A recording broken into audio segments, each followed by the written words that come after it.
முதலமைச்சர் வந்து மக்களுக்காக மக்களை சந்திச்சு பேசியிருக்காரு. இது வந்து மக்களை ஒவ்வொரு காலகட்டத்திலையும் மக்களை சந்திச்சு மக்கள்கிட்ட உரையாற்றுறதுக்காக நேற்று வந்து திருச்சியில் எங்களுடைய தமிழக முதல்வருடைய மக்கள் சந்திப்பு நிகழ்ச்சி நடந்துச்சு. அது மக்களை சந்திச்சு பேச வேண்டியது. அதுல வேற யாருக்கும் அவங்களுக்கு வந்து அனைத்து மக்களுக்கும் அந்த உரை வந்து எப்படி இருந்துச்சுன்னு மக்களுக்கு தெரியும். ஏன்னா தமிழகம் முழுவதும் எங்களுக்கு சொன்னாங்க, முதல்வருடைய உரை கண்டிப்பாக அரசு எப்படி செயல்படுது, என்னென்ன விதத்தில் எப்படி இருக்குன்னு சொல்லிட்டு எல்லாரும் சிறப்பாக சொல்லியிருந்தாங்க. ஒரு சில பேர் வந்து இந்த அரசியல்ல முழுவதும் தோற்றவர்கள், மக்களிடம் செல்லுபடியாகாதவர்கள், மக்கள்ல இருந்து முழுமையா புறக்கணிக்கப்பட்டவர்கள் ஏதாவது சொல்லணும்னு சொல்லுவாங்க. அது யாருக்கு பேசணுமோ யாருக்கு புரியணுமோ அது கண்டிப்பா புரிஞ்சிருக்கு. அதை வந்து புரியாத மாதிரி நடிப்பவர்களுக்கு நம்ம ஒன்றும் சொல்ல தேவையில்லை. இல்ல, திரு டிடிவி அவர்கள் வந்து அவருடைய அரசியல் வாழ்க்கையில லாஸ்ட் 9 வருஷம் அவர் என்ன பண்ணாருன்னு அவர் வந்து தன்னைத்தானே ஒரு ரீவிசிட் பண்ண வேண்டிய சூழ்நிலையில இருக்கணும். அவர் வந்து 9 வருஷமா என்ன பண்ணாரு, நான் வந்து துரோகி பண்ணி பழனிசாமியை வீழ்த்துவேன், நான் வந்து அதிமுகவை ஒன்றிணைப்பேன், அதிமுகவை கைப்பற்றுவேன், ஏதோ சொல்லிட்டு வந்தாரு. கடைசியில வந்து என்ன சொன்னாரு, நான் வந்து பழனிசாமியுடன் சேர்றதுக்கு பதில நான் வந்து அதுக்கு தூக்குலே தொங்கிடலான்னாரு. இப்ப கடைசியில அண்ணன் பழனிசாமி முதல்வராக்கேன்னு ஒரே ஒரு எம்எல்ஏ தூக்கிட்டு போய் அவர் கவர்னர் மாளிகையில நின்றுட்டு இருக்காரு. அவர்லாம் வந்து இவ்வளவு நாள் 9 வருஷம் அரசியல்ல அவர் என்ன செஞ்சாரோ அதை விட மோசமாக அவர் என்ன நடந்துகிட்டாரோ, அவர் என்ன செஞ்சுட்டு இருந்தாரோ அதையே அவர் பக்கத்து வீட்டுல கூப்பிட்டு கேட்க சொல்லுங்க. இந்த மாதிரி பக்கத்து வீட்டுல இருக்கவங்ககிட்ட நான் இந்த மாதிரி 9 வருஷமா ஒரு அரசியல் பண்ணிட்டு இருந்தேன், இன்னைக்கு அதை தாண்டி இன்னைக்கு நான் போய் திரு பழனிசாமி அவர்களை முதல்வராக்கணும்னு நான் போராடிட்டு இருக்கேன், இது ஏற்புடையதா இருக்கான்னு கேட்க சொல்லுங்க. 9 வருஷமா அவர் என்ன செஞ்சாரு அதையே மாத்தி பேசிட்டு இருக்காரு. அவரை போய் நீங்க இன்னைக்கு பெருசா பேசிட்டு இருக்கீங்க. அவரெல்லாம் வந்து பேசாம அரசியல் விட்டு ஒதுங்குறது திரு டிடி அவர்களுக்கு மிகவும் நல்லது. ஏன்னா அவர் 9 வருஷமா அவரை சுற்றி ஒரு 50,000 பேர் சுத்திட்டு இருந்தாங்க. 50,000 பேர் அவருக்காக அவரோட துணை நின்றாங்க. இன்னைக்கு அந்த 50,000 பேரையும் நடு ரோட்ல விட்டுட்டு அவர் மட்டும் வந்து அவரை தன்னை தானே காப்பாற்றிக் கொள்ள திரு எடப்பாடி அவர்கள் கூட்டணி வச்சிருக்காரு. இப்படி ஒரு அரசியல் செய்வதற்கு அவர் அரசியல் இருந்து ஒதுங்கிடலாம். தயவு செஞ்சு அவர்லாம் வந்து எதுவும் பேசாமல் இருப்பது எல்லாருக்கும் நல்லது.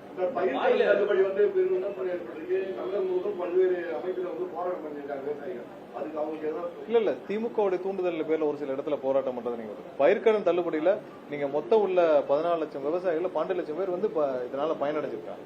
இதுல எவ்வளவு பேர் அதிகமா பயனடைஞ்சிருக்காங்க, எவ்வளவு உடனடியாக நம்ம முதல்வர் வந்து சொன்ன வாக்குறுதியில உடனடியாக நிறைவேற்றப்பட்டு எவ்வளவு பேர் இதுல பயனடைஞ்சிருக்காங்கன்னு தான் நீங்க பாக்கணும். சரி, கண்டிப்பா அரசுடைய நிதிநிலை என்ன நிலைமையில் இருக்குன்னு தெரியும், எவ்வளவு தூரம் மக்களுக்கு பயனளிக்கும் விதத்துல அரசு செயல்பட்டு இருக்குன்னு தெரியும். உடனடியாக ஒரு அரசுல வந்த 2 வாரத்துல பயிர்க்கடன்களை தள்ளுபடி செஞ்சு முதல்வர் அளித்த இது வந்து உத்தரவு வந்து எல்லா இடத்துலயும் மிக சிறப்பா ஏற்கப்பட்டிருக்கு. ஒரு சில பேர் திமுகவுடைய இந்த மாதிரியான ஒரு 3ஆம் தர நபர்களுடைய தூண்டுதல்னால நடக்கும். கண்டிப்பா என்னன்னா விவசாயிகள் நலனுக்காக தான் முதல்வர் கண்டிப்பா போராடி இருக்கிறார். ஒவ்வொரு நாளும் விவசாயிகள் நலனுக்காக மட்டும்தான் நம்ம வேலை பார்த்துட்டு இருக்கோம். அந்தந்த துறைகள் அனைத்தும் வேலை பார்த்துட்டு இருக்கோம். ஏழை எளிய மக்கள் அனைவருக்காக வேலை பார்த்துட்டு இருக்கோம். கண்டிப்பா என்ன செய்யணுமோ நியாயமா செய்யணும்.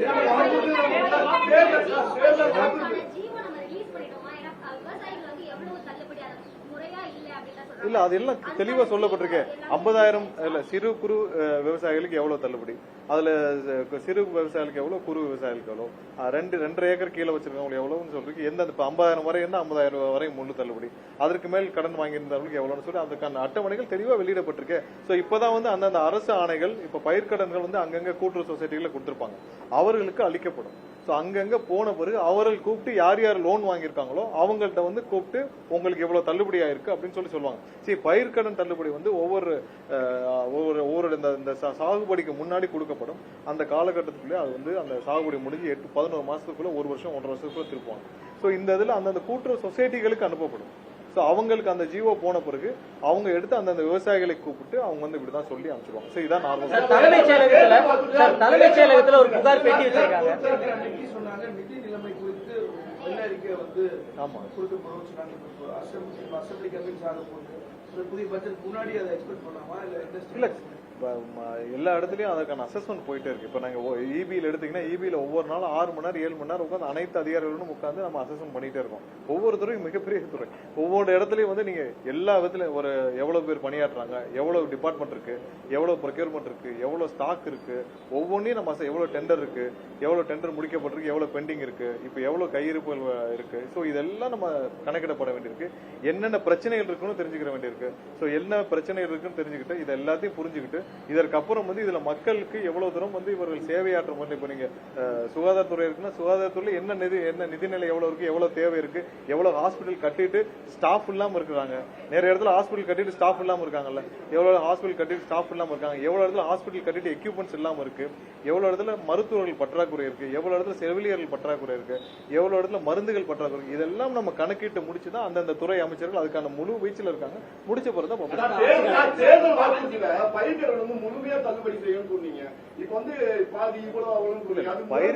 பயிர்க்கடன் தள்ளுபடின்னு சொல்லியிருந்தா நம்ம தேர்தல் வாக்குறுதி இருக்கு. பயிர்க்கடன் தள்ளுபடியில நம்ம ஒரு என்ன மாதிரியான ஒரு ஃபார்முலால தள்ளுபடி பண்றோம்னு சொல்லியிருக்கோம். அதுக்கான அட்டவணை தான் கொடுக்கப்பட்டிருக்கு. இதுல எத்தனை லட்சம் பேர், அதாவது இன்னைக்கு இருக்கிற இதுல 80% மேற்பட்ட விவசாயிகள் இதுல பயனடைஞ்சிருக்காங்க. என்ன நம்ம இது சொல்லியிருக்கோமோ சிறு குறு விவசாயிகளுக்கு எவ்வளவு பயனளிக்க முடியுமோ அதற்கான பயனளிக்கிற விதத்தை முதல்ல வந்து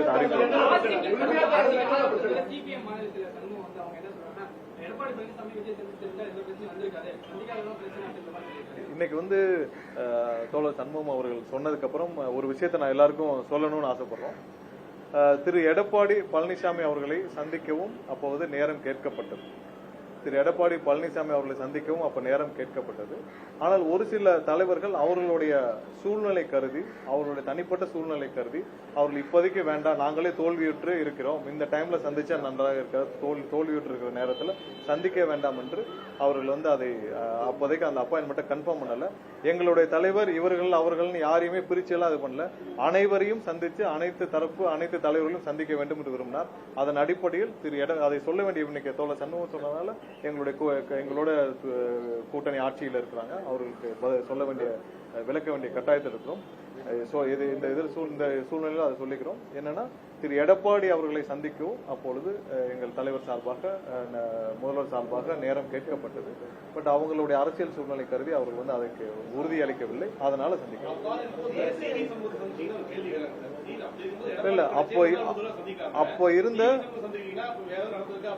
இல்ல அப்ப இருந்த நிலையில யார் யாரெல்லாம் முக்கிய தலைவர்கள் இருந்தார்களோ அனைவரையும் சந்திக்க நேரம் கேட்கப்பட்டது. உங்களுக்கு தெரியும், திரு ஸ்டாலின் அவர்களையும் முன்னாள் முதல்வரையும் எங்களுடைய தலைவர் சந்திச்சார், திரு வைகோ அவர்களையும் சந்திச்சார், அனைத்து தலைவர்களையும் சந்திக்க நேரம் கேட்கப்பட்டது. ஒரு சில பேர் அவருடைய அரசியல் சூழ்நிலை கருதி அவர்கள் வந்து வேண்டாம் என்று அவர்கள் அது சரியாக இருக்காது என்று சொல்லிவிட்டார்கள். அதனால் திரு எடப்பாடி அவர்களை சந்திக்கவில்லை. அது அன்று நாங்கள் சொல்ல வேண்டாம் என்று நினைத்தோம். பட் இன்னைக்கு வந்து சொன்னதுனால இதுக்கு சொல்ல வேண்டிய கட்டாயம். கடந்த ஆட்சி காலத்துல 2ஆம் கட்ட தலைவர்கள், அதாவது முன்னாள் அமைச்சராக இருந்த பொன்முடியெல்லாம் கூட மேடைகளில் பேசும்போது சில கடினமான வார்த்தைகள்லாம் பேசி சிக்குவாங்க. இப்போ முதலமைச்சர் பேசும்போது வாயில நல்லா வந்துரும் அப்படின்னு சொல்லி நிறுத்தினது, அந்த இடத்துல ஏதோ கடுமையான ஒரு சொல்ல பயன்படுத்த நிறுத்திட்டாரு அப்படின்னு. முதல்வர் சந்திப்பு மக்கள் சந்திப்பு, தமிழக மக்களை சந்திக்கும் நிகழ்ச்சி. கண்டிப்பாக ஒவ்வொரு காலகட்டத்திலும் மக்களை சந்திச்சு அரசு எப்படி செயல்படுறது முதல்வர் சந்திப்பது கண்டிப்பாக இருக்கும். அதனால ஒவ்வொரு காலகட்டத்தில் தொடர்ந்து இது மாதிரியான பயணங்கள், முதல்வர் மக்கள் சந்திப்பு நிகழ்ச்சிகள் இனி வர காலங்களில் அடிக்கடி இருக்கும். ஏன்னா மக்களுடன் அதிகமாக சந்திப்பு நடத்த வேண்டும் என்று முதல்வர் முதல்வர் வந்து எப்பயுமே அவர் வந்து எந்த விதத்திலும் அநாகரிகமா, எந்த விதத்திலும் ஒரு சின்ன யாருகிட்டயுமே ஒரு குழந்தைகிட்ட கூட அவர் வந்து ரொம்ப பொறுப்பாக நடந்துக்குவார். இதெல்லாம் தேவையில்லாத ஒரு எதிர்கட்சிகள் சொல்ற கருத்து. அதெல்லாம் ஒன்றும் இதே இல்லை. என்னைக்கும் அவர் வந்து எந்த இடத்துலயும் யாருகிட்டயுமே ஒரு ஒரு சின்ன ஒரு துளி கூட அவமரியாதையோ இல்ல தேவையில்லாமலோ ஒரு எதையும் செஞ்சதில்லை. எல்லாரும் ஒரு குழந்தை வரைக்குமே அவர் வந்து ரொம்ப ரெஸ்பான்சிபிளா அவர்களுக்காக இருக்கணும்னு நினைப்பாரு. அதனால அதே மாதிரிதான் அவர் வாழ்ந்துட்டும் இருக்கிறாரு. இதெல்லாம் நீங்க அந்த மாதிரி எல்லாம் எந்த நினைப்பிலும் முதல்ல பேச. தலைமைச் செயலகத்துல பொதுமக்கள் சந்திக்க முடியல அப்படின்னு ஒரு புகாரு. நீங்க எல்லாம் நீங்க பத்திரிகையாளர் உங்களுக்கு எல்லாம் தெரியும், குற்ற சம்பவங்கள் எதனால நடக்குதுன்னு உங்களுக்கு தெரியும். ஒவ்வொரு இடத்துல தனிப்பட்ட குற்றங்கள், தனிப்பட்ட விருப்பங்கள் நடக்கிற குற்றங்கள் இருக்கும். ஸோ அந்த குற்ற சம்பவங்கள் எப்படி நடக்குதுன்னு உங்களுக்கு எல்லாருக்கும் தெரியும். ஸோ அந்த குற்ற சம்பவங்கள் நடந்த பிறகு ஒரு சட்டம் ஒழுங்கை காக்கும் காவல்துறை எப்படி நடந்துக்கிறாங்கன்னு நீங்க பார்க்கணும். ஸோ ஒவ்வொரு இடத்துல இமிடியேட் ரியாக்ஷன், உடனே கைது செய்யும் நடவடிக்கை, உடனே ஸ்பெஷல் பார்ட்டி போட்டு எல்லாமே வந்து உடனடியாக முடக்கிவிடப்பட்டு அந்த குற்ற சம்பவங்கள் நடந்த இடத்துல அந்த குற்றவாளிகள் கைது செய்யப்பட்டு வராங்க. பாலியல் குற்றங்கள் நடக்கும் இடத்துல வந்து பாத்தீங்கன்னா என்னென்ன மாதிரி உடனே ரியாக்ட் பண்ண முடியுமோ ரியாக்ட் பண்றாங்க. முந்த ஆட்சி காலத்துல என்ன நடந்துச்சு, இதே இடத்துல வந்து எந்த இடத்துல குழந்தைகள் மீது பாலியல் வன்கொடுமை எல்லாம் நடந்த இடத்துல ஒரு வாரமா விசாரணை கூட நடக்காம இருந்த எத்தனை குற்ற வழக்குகள் கடைசியில் ஹைகோர்ட் தலையிட்டு நீங்க அந்த குற்ற வழக்குகள்ல வந்து நீங்க இப்படி செய்யணும் சிபிஐக்கு உத்தரவிட்டாங்க. சோ அது மாதிரியான டிலே இல்லாமல் உடனடியாக எங்க தனிப்பட்ட காரணங்களால் ஒரு கொலைகள் நடக்குது, அதில் அதுக்கப்புறம் அரசு எப்படி ரியாக்ட் பண்ணுன்றதான் நம்ம பார்க்கணும். ஸோ பொதுவான குற்றங்கள், ஏதாவது பொதுவான கலவரங்கள் இந்த மாதிரியான விஷயங்கள்ல அரசு வந்து தவறளித்தால தவறுன்னு சொல்லலாம். தனிப்பட்ட குற்றங்களுக்கு அப்புறம் நடக்கிற ஒவ்வொரு இதையும் எப்படி டீல் பண்றது, போலீஸ் எப்படி டீல் பண்றாங்க, என்ன மாதிரியான வழிகாட்டுதலை பண்றாங்கன்றதான் நீங்க பார்க்க கம்பேர் பண்ணி போன ஆட்சிக்கும் இந்த ஆட்சிக்கும். நிறைய பேர் எங்ககிட்ட சொன்னது சிறப்பாக ஒவ்வொரு இடத்துலயும் காவல்துறை வந்து போன ஆட்சியை விட இந்த ஆட்சியில மிகவும் துரிதமாக செயல்பட்டு ஒவ்வொரு இடத்துலயும் ரியாக்ட் பண்றாங்க. ஒவ்வொரு இடத்துல ரொம்ப சென்சிட்டிவா ரியாக்ட் பண்றாங்க. கரெக்டா வந்து எந்தெந்த இடத்துல என்ன நடக்கணும், எப்ப எஃப்ஐஆர் போடணும், எப்ப அதை வந்து இதை என்கொயரி க்ளோஸ் பண்ணணும், எப்ப சார்ஜ் பண்ணணும், உடனே நடவடிக்கைகள் உடனே துரிதமாக இருக்குது. எங்களுக்கு ரீச்சபிளாவும் இருக்காங்கன்றதான் இன்னைக்கு மக்களோட சொல்ற விஷயம். ஒவ்வொருத்தரும் காவல் நிலையத்துக்கு போனா ரீச்சபிளா இருக்கு, எல்லாமே சொல்றபடி நடக்குது, எங்களுக்கு ரெஸ்பான்ஸ் பண்றாங்க. முந்தைய ஆட்சியை விட இப்ப வந்து காவல் நிலையங்கள் எங்களுக்கு ரெஸ்பான்ஸ் அதிகமா இருக்கு, எல்லாம் துரிதமாக செயல்பட்டு வருது. நிறைய இடத்துல வந்து முன்னாடி ஒயின் ஷாப் இருக்கு, பார் இருக்கு, எங்க இல்லீகல் விற்கிறாங்கன்னா நாங்க போய் எத்தனை தடவை சொன்னாலும் யாரும் காது கொடுத்து கேட்க மாட்டாங்க. இப்போ ஒரு போன்ல பண்ணாலே அடுத்த 5 நிமிஷம் இல்லீகல் பார்லாம் க்ளோஸ் பண்ணப்படுது. எங்கேயுமே குட்கா விற்கிறாங்களா, நாங்க பக்கத்துல போய் நின்று குட்கா விற்கிறாங்கன்னு சொன்னாலே போதும் உடனே காவல்துறை கைது செய்யறாங்க, உடனே அந்த கடையை சீல் வைக்கிறாங்க. இல்லீகல் குவாரிஸ், இல்லீகல் வண்டிகள் நீங்க முன்னாடி பாத்திருப்பீங்க, அங்கங்க கிராம மக்கள் போய் போராடிட்டு இருப்பாங்க. இல்லீகல் குவாரி இருக்கும், லாரிகள் ஓடிட்டு இருக்கும். நின்று போராட்டம் பண்ணாலும் காவல்துறை அவர்களை அப்புறப்படுத்தி விட்டு போராட்டம் பண்ணவர் மீது வழக்கு தொடுத்து விட்டு அந்த இல்லீகல் குவாரி இயங்கிட்டு தான் இருந்துச்சு. இன்னைக்கு ஏதாவது ஒரு இல்லீகல் குவாரி வந்து இல்லீகல் லாரிகள் ஓடுதான்னு பாத்தீங்களா? சோ எங்கெங்கெல்லாம் சட்டத்திற்கு புறம்பாக, சட்டத்திற்கு எதிராக, சட்டவிரோத செயல்களில் ஈடுபட்ட அனைத்து விஷயங்களும் கண்ட்ரோல் பண்ணிட்டு வருது, இன்க்ளூடிங் போதை மருந்துகள், குட்காக்கள், சட்டவிரோத மது பழக்கங்கள் அனைத்தும் வந்து கண்ட்ரோல் பண்ண வருது, இன்க்ளூடிங் குவாரி விஷயத்துல உங்களுக்கு எல்லாம் தெரியும். நீங்க சென்னையை தாண்டி சுத்தி போதே எல்லா கிராமத்திலும் எல்லா சட்டமன்றத்திலும் இல்லீகல் குவாரி இருக்கும். இன்னைக்கு அனைத்தும் கண்ட்ரோல் பண்ணப்பட்டு எல்லாரும் இல்லீகலா ஒரு வண்டி போச்சுனால எத்தனை வண்டி மேல கேஸ் போடப்பட்டிருக்கு, எல்லாமே கட்டுப்பாட்டுக்குள்ள வந்திருக்கு. மக்கள் சந்தோஷமா இருக்கிறார்கள். தனிப்பட்ட ஒரு சில காரணங்கள் நடக்கும் கொலை சம்பவங்களை வைத்துவிட்டு நீங்க மொத்த சட்டம் ஒழுங்கையும் நீங்க பேசுறதையும் எவ்வளவு தூரம் வந்து இல்லீகல் ஆக்டிவிட்டிஸ தமிழக அரசு, முதல்வர் தலைமையிலான அரசு, காவல்துறை வந்து கண்ட்ரோல் பண்ணிருக்காங்க, ரெண்டையும் கம்பேர் பண்ணணும். அதுக்கு தான் இதை நான் சொன்னேன். சட்டம் ஒழுங்குன்னு நீங்க ஒரு கொலை தனிப்பட்ட விரோதங்கள்ல, இப்ப மதுரையில ஒரு அண்ணன் தம்பி சண்டை, இல்ல பக்கத்து வீட்டுல சண்டை, இதில் நடந்த கொலையை வச்சு நீங்க குற்ற சம்பவம் சொல்றதும், ஒட்டுமொத்தமாக அரசு அந்த தமிழகத்தில் நடக்கும் இல்லீகல் ஆக்டிவிட்டிஸ், குட்கா, இது போதை மருந்துகள், சாராயம், கஞ்சா, பார், இல்லீகல் பாரு, இதெல்லாம் நீங்க குவாரிகள், இதையும் கம்பேர் பண்ணி போன அரசுல போய் பாத்தீங்கன்னா எது சட்டம் ஒழுங்கை சீராக வைக்கப்பட்டது, எங்க சட்டம் ஒழுங்கு சீர்கட்டு இருக்குன்னு உங்களுக்கே தெரியும். தமிழகத்தை சேர்ந்த உச்சநீதிமன்றத்துக்கு வழக்கத்தை போயிருக்காங்க.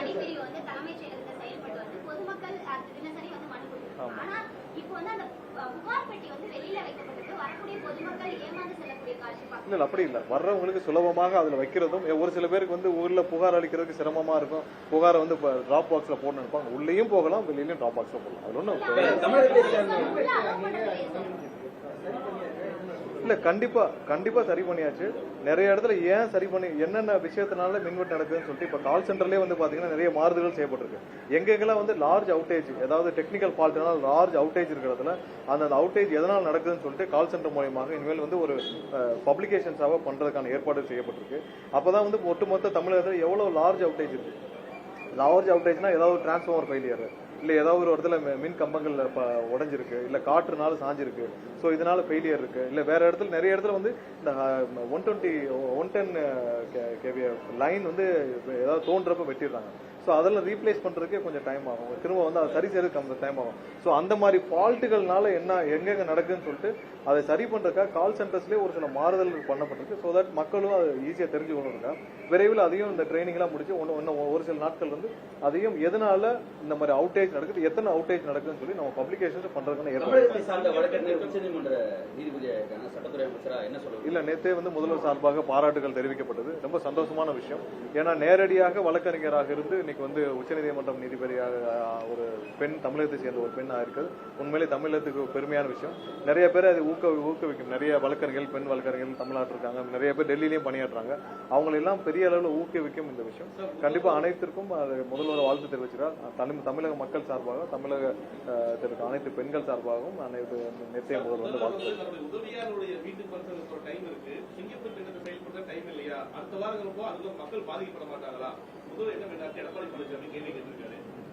எடப்பாடி அவர்கள் வந்து முதல்ல அவருடைய கட்சிக்குள்ள இருக்கிற பிரச்சனையே அவர் வந்து இன்னும் சரி பண்ணி முடிக்கல. மற்றதுல இது கண்டிப்பா பதில் சொல்லணும். ஒண்ணு இல்ல, ஒரு ஃபங்க்ஷனுக்கு ஒரு உதவியாளர் இல்ல கூட இருக்கிற நண்பர்கள் அவருடைய ஃபங்க்ஷனுக்கு போறதுக்கு எவ்வளவு நேரம்?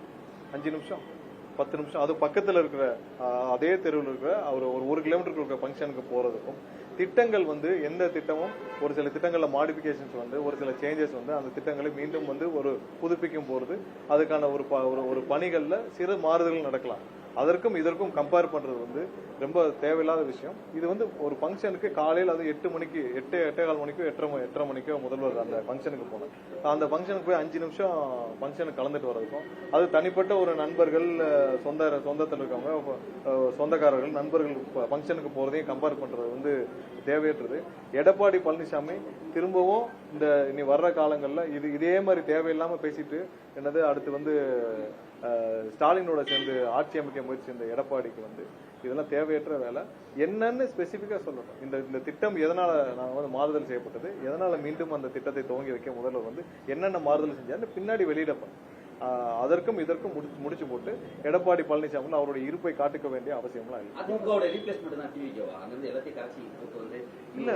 அதிமுகவை காலி பண்ணியதே திரு எடப்பாடி தான். வேற யார் காலி பண்ணோம்? யாராவது போய் அதிமுகல இருந்து போய் ஸ்டாலின் கூட சேர்ந்து ஆட்சி அமைக்க முயற்சி செய்வாங்களா? யாராவது ஒரு துளியாவது முயற்சி செய்யுமா? அவர் எப்படி அந்த பில்டிங்குள்ள போய் நின்று அந்த அதிமுக தலைமை அலுவலகத்துல எப்படி நடந்து போறாருன்னு தெரியல. அது அந்த கட்டிடமே வந்து புரட்சி தலைவர் வந்து அவருடைய சொந்த பணத்தில் வாங்கிய கட்டிடம். அம்மா வந்து அதை கட்டி காப்பாற்றிய கட்டிடம். அந்த கட்டிடத்துல உட்கார்ந்துக்கிட்டு அவர் எப்படி போய் ஸ்டாலின் கூட சேர்ந்து ஆட்சி அமைக்க முயற்சி செஞ்சாருன்னே தெரியல. அந்த அதிமுக காலி பண்ணதே வந்து எங்களுடைய தமிழக வெற்றிகளுக்கு அதுக்கு சம்பந்தமே இல்லை. இவர் நடந்துகிட்ட முறை தானே. இவர் வந்து என்னைக்கு போய் ஸ்டாலின் கூட சேர்ந்து ஆட்சி அமைக்க முயற்சி செஞ்சு அந்த பேச்சுவார்த்தை நடத்தினாரோ அன்னைக்கே அந்த கட்சி முடிஞ்சிச்சு. யாராவது ஒரு அதிமுக தொண்டர் நீங்க போய் சுத்தி யார்ட்டே கேட்டு பாருங்க, என்னங்க நீங்களும் ஸ்டாலினும் திமுகவும் சேர்ந்து போய் ஓட்டு கேட்பீங்களா? யாருக்காவது புரியுமா? நீங்க போய் என்னைக்காவது அதிமுகவும் திமுகவும் சேர்ந்து போய் ஓட்டு கேட்க முடியுமா? 2 பேரும் எடப்பாடி பழனிசாமி தவிர்த்து மீதி எல்லாம் யார் வந்தாலும் எடப்பாடி பழனிசாமி அவர்கள் வந்து நாங்க அரவணைக்கிறதுக்கு இதுக்கும் நம்ம இல்லைங்க. யார் இன்னைக்கு வந்து நிறைய பேர் வந்து ஒன்றிய அளவுல, நகர அளவுல, பகுதி அளவுல நிறைய பேர் அவங்களோட சொந்த விருப்பம்னால வந்து சேர்றாங்க. அவர்களுக்கு வந்து கண்டிப்பா துளி அளவும் திமுகவிற்கு போக விருப்பம் இல்லாத அதிமுக நிர்வாகிகள் அனைவரும் இன்னைக்கு ஒவ்வொரு நிமிடமும் வந்து நேரடியா வந்து சேர்றாங்க. சோ அவர்களை நம்ம எப்படி தடுக்க முடியும்? சோ அவங்களும் பல வருஷம் 50 வருஷம் 40 வருஷம் 50 வருஷம் அரசியல் இருந்து கஷ்டப்பட்டிருக்காங்க. அரசியல் இருந்து 40 வருஷம் இருந்தவங்களுக்கு இன்னைக்கு அரசியலை விட்டு போக மனம் இல்லாமல் இன்னைக்கு தமிழக வெற்றிக்கழகம் உண்மையாக திமுக எதிராக நிக்கிற ஒரே கட்சி தமிழக வெற்றிக்கழகம். அவங்களோட சேர்ந்து பயணிக்கணும்னு நினைச்சு வந்து சேர்றாங்க. அவங்க நாங்க எப்படி தடுக்க? அந்தந்த மாவட்டத்துல, அந்த ஒன்றியத்துல, அந்த நகரத்துல, அந்தந்த இடத்துல போய் சேர்ந்துட்டு இருக்காங்க. சோ அது வந்து அது யாருடைய தப்பு? எடப்பாடி பழனிசாமியோட தப்பு. நீங்க தொடர 11 தோல்வியை கொடுத்துட்டாரு. இன்னும் தோல்வியை நோக்கியே போயிட்டு இருக்காரு. ஒஸ்ட் டெசிஷன் தன்னை காப்பாற்றிக் கொள்ள, தன்னுடைய குடும்பத்தை காப்பாற்றிக் கொள்ள ஸ்டாலினுடைய கைகோர்க்க நினைச்ச திரு பழனிசாமி அவர்களுடன் எந்த தொண்டர் கூட போவாங்க சொல்லுங்க? இல்ல அது அவர் தான் முடிச்சிட்டாரு. நாங்க யாரும் முடிக்கல. முடிச்சது திரு எடப்பாடி அவ்வளவுதான். அதை மொத்தமா மூட்டை கட்டிட்டு அவர் சேலத்துக்கு கொண்டு போய் மூட்டையை கட்டி அதை அந்த பெட்டியை மூடி வைப்பார தவிர்த்து அவரை அதிமுக மொத்தமா முடிச்சு பெட்டியா கட்டி சேலத்துல கொண்டு போய் ஒரு பரன்ல வச்சிருவாரு. வேற ஏதாவது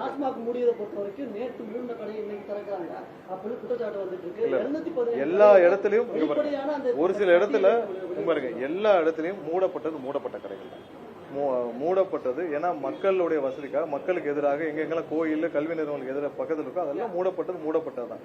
இன்னும் நிறைய இடத்துல மக்களுக்கு தொந்தரவாக இருக்கு என்றால் அதை மாற்றி அமைக்கவோ மூடவோ தான் முதல்வருடைய உத்தரவுகள் இருக்கு. முதல்வருடைய டைரக்ஷனும் அதுதான். ஸோ அதுக்கும் எந்த இடத்துலையும் டாஸ்மார்க்கை வைத்து வருமானத்தை பெருக்கவோ இல்லை டாஸ்மார்க்கை ஒரு வருமானம் சார்ந்த ஒரு நிறுவனமாக பார்க்கவோ இல்லை.